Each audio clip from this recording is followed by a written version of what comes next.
시기에는 한밤중에도 아주 밝은 하늘을 볼 수 있어요. 백야라고 할 수 있죠.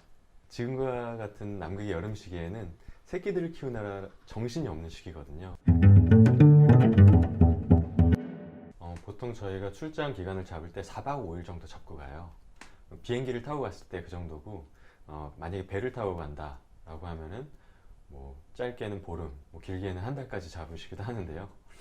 굉장히 먼 곳이죠. 그리고 거리만 먼 게 아니라 사실 뭐 비행기가 뜨기 위해서는 뭐 기상 조건이 잘 맞아야 되는데 기상 조건이 안 맞을 때가 많거든요. 뭐 아주 센 바람이 분다거나, 그리고 남극에 뭐 구름이 잔뜩 껴 있으면 비행기가 뜨질 못하기 때문에 아주 오랜 장기간의 출장 계획을 잡고 가게 됩니다. 지난 세종과학기 이제 출장을 갔을 때는 비행기를 4번 타고 갔거든요. 한국에서 파리, 파리에서 칠레 산티아고, 산티아고에서 다시 칠레 푼타아레나스, 푼타아레나스에서 다시 킹조지섬, 그런 다음에 거기서 다시 조디악이라는 보트, 고무보트를 타고 세종기지에 도착을 했습니다. 그래서 탈 것을 보통 5번 정도 타고 간 셈이네요. 여행을 가기 위해서는 좀 많은 돈을 모으시면 됩니다. 제가 가 있던 킹조지섬에는 하루에 많게는 2~3번씩 크루즈선이 들어오곤 했어요. 그러니까 관광객들을 가득 태운 그 관광선이 들어오는 거죠. 그래서 그 앞바다를 이렇게 지나가다가 잠시 사람들이 내려서 펭귄을 보고 가고, 그런 광경을 볼 수 있었는데요. 제가 듣기로는 대략 1,000만 원에서 2,000만 원 이렇게 든다고 들었고요. 뭐 비행기를 타고 갈 수도 있다고 들었습니다. 근데 그 비행기 가격이 배를 타는 것만큼이나 비싸기 때문에 적은 액수는 아니죠. 하지만 제가 개인적으로 그 관광선들을 보면서 조금 염려스러운 마음이 컸어요.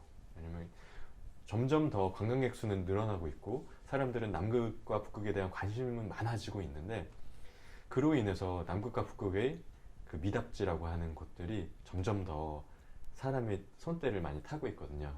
그렇다면 그 지역에 살고 있는 동물들도 그로 인한 영향을 받을 수밖에 없고요. 뭐 북극에는 최근에 북극곰에 의한 사고들이 많이 보고되고 있기도 했는데, 사실 그에 대한 원인으로서 하나가 바로 북극 관광이 지목되기도 했습니다. 남극도 마찬가지고요. 남극으로 관광객들이 많이 가고 있기 때문에 보호구역으로 설정되어 있지 않은 많은 곳에 있는 펭귄들은 그만큼 또 위험에 노출되어 있다고도 할 수 있는 거죠. 저 연구자로서 한 가지 당부를 드리자면, 남극에 대한 관심이 아주 많으시더라도 TV, 다큐멘터리로 즐겨주시는 게 오히려 펭귄의 본 모습을 볼 수 있는 하나의 방법이고요. 여러분들이 남극에 가서 펭귄을 보는 만큼 남극에 있는 펭귄은 그만큼 더 위험도가 높아지고 있다라는 점을 좀 명심해 주셨으면 좋겠습니다. 요즘 펭수 덕분에 많은 분들이 펭귄에 대한 관심도가 아주 높아진 것 같아서 기분 좋고 뿌듯하기도 한데요. 반면에 또 펭귄을 하나의 캐릭터로서 아주 귀엽고 뭐 아주 독특하고 발랄한 하나의 캐릭터로서 보시는 분들이 많은 것 같아요.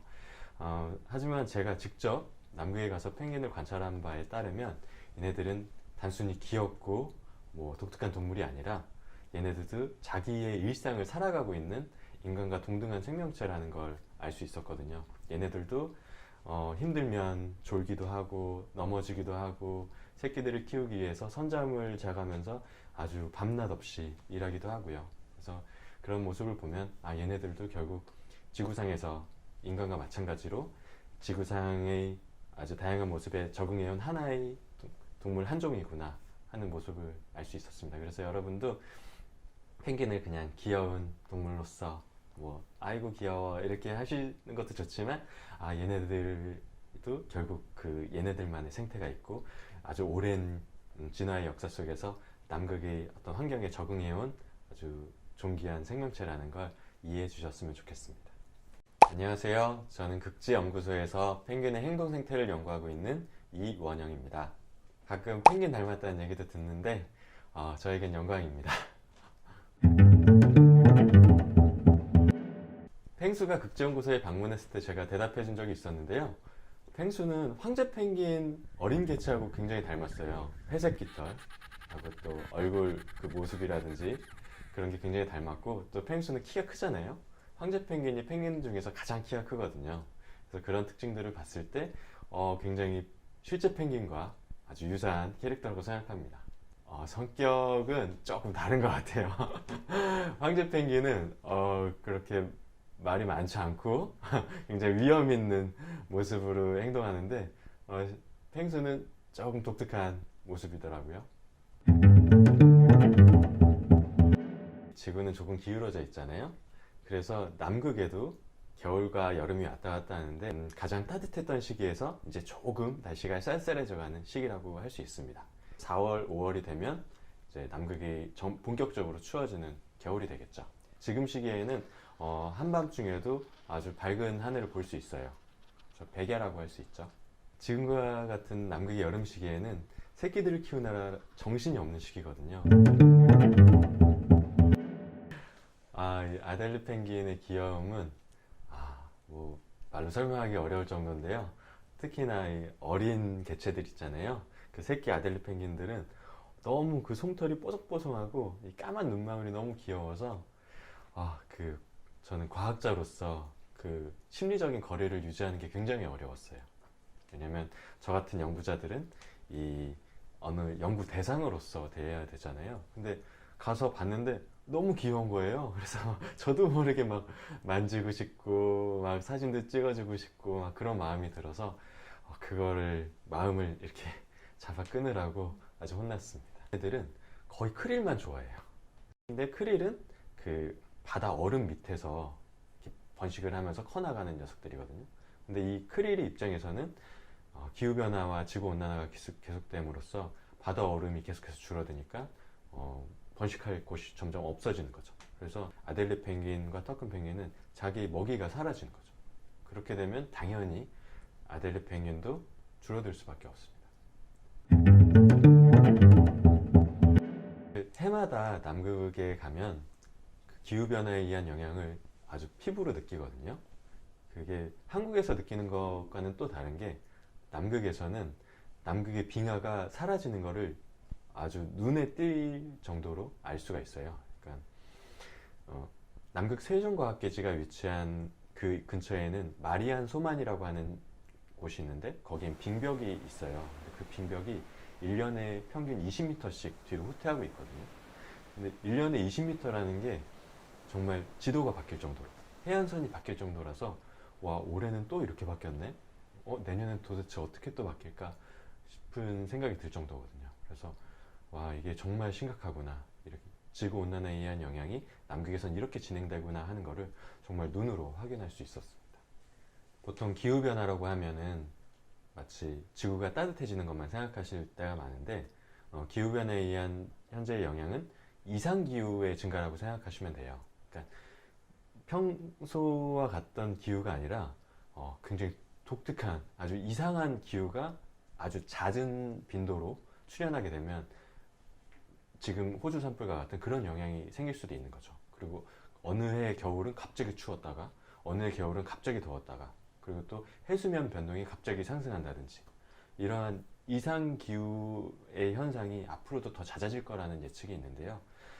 앞으로도 아마 지금 호주 산불과 같은 그런 사례들이 다른 곳, 지구 어디서 또 어떻게 벌어질지는 모르는 거죠. 특히 미국에서는 지금 트럼프 대통령도 기후변화는 뭐 과학자들이 연구비 타내려고 만들어낸 거짓말 아니냐 이러면서 겨울이 이렇게 추운데 무슨 기후변화냐 뭐 지구온난화 말도 안 된다 이렇게 얘기하시는 분들도 있는데요. 과학자들 입장에서 봤을 때는 사실은 이건 이미 벌어지고 있는 일이고 남극이나 북극에 가면 정말 쉽게 볼 수가 있거든요. 그리고 근데 지금의 기후변화는 예전에 일어나고 있던 기후변화에 비해서 그 속도가 너무 빨라요. 너무 빠르게 진행되고 있고 이 이상기후도 너무 많이 발생하고 있고 그렇기 때문에 아마 인간에 의한 기후변화 영향은 부인하기 어려울 것 같습니다. 그래서 결국 과학자들은 사실 기후변화가 진짜냐 뭐 아니냐에 큰 관심은 없고요. 결국 이 기후변화가 앞으로 어떻게 더 심각해질 것이냐 그리고 그로 인해서 뭐 펭귄과 같은 동물들 더 나아가서는 인간들은 결국 어떤 영향을 받을까 하는 게 사실 더 큰 관심사입니다. 먹고 살아야지. 남극이 주는 매력은 나한테 단순함이에요. 블랙 앤 화이트. 대부분이 화이트인데 어쩌다 이제 바위 하나가 있으면 그건 블랙이에요. 움직이는 게 거의 없어요. 거기는 펭귄이 바글바글 할 것 같죠? 전혀 안 그래요. 오로지 바람소리, 아주 적막한 어느 한 곳에 가면 애들이 있어요. 진짜 넓은 곳인데 0.01%나 델똥말똥한 한쪽 구석에 애들이 착 그 콜로니를 만들어가지고 애들이 딱 있단 말이에요. 그런 단순함이 좋아요. 그리고 애들은 나한들 전혀 경계를 안 해요. 내 카메라 와서 툭툭 부리로 건드리기도 하고 이제는 뭐 가자 그래도 이제는 그냥 그만 갈까 싶기도 하고. 인상적인 거는 여하튼 포스트 펭귄 누가 먼저 내릴 거냐. 아무도 안 가고 있는 거야. 가려고 하다가 어떤 때는 등 떠밀려 가지고 떨어지는 애들도 있고.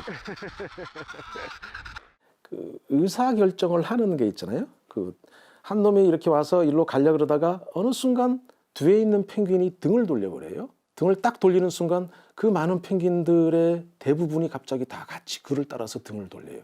그래서 반대로 가버리는 거야. 의사 결정이 순식간에 이루어지는 걸 보면 그 안에도 나름대로 그들 간의 협의와 순식간에 느껴지는 자기들 간의 의견 통일이 있는 것 같아. 또 우리가 그 기나긴 시간 동안 여러 사람이 모여가지고 회의를 하고 이렇게 결정하자. 그래서 이렇게 가자 하는 거와 똑같은 일이 펭귄 사회에서는 아주 순식간에 단도 몇 초도 걸리지 않고 벌어져요. 일정하게 펭귄이 사는 그 서식지 안에는 코아라든가 이런 천적들이 있는데 그거에 대한 반응으로 자기들끼리 이렇게 자연스럽게 뭉쳐지는 거예요. 부모가 손잡고 가서 유치원에 넣어주고 이런 게 아닌 것 같아. 암컷 수컷 둘 다 먹이를 잡아봐야 되거든요. 그러니까 새끼를 놓고 갈 수밖에 없어. 근데 새끼들은 위험에 완전히 노출돼 있어. 본능적으로 자기들끼리 뭉칠 수밖에 없는. 개들끼리만 있는 경우는 또 없어. 거기에 보면 펭귄 어미가 한두 마리가 꼭 있어. 중요한 거는 그 어미가 굉장히 결정적인 역할을 해요. 수컷가 공격 오면 그 어미가 공격을 해가지고 방어를 해서 그 전체 새끼를 보호하는 거야. 얘들도 보통이 아니다. 위협에서 구해야 된다라는 그런 기본적인 전제를 갖고 있는 것 같아. 어떻게든지 도와야 된다.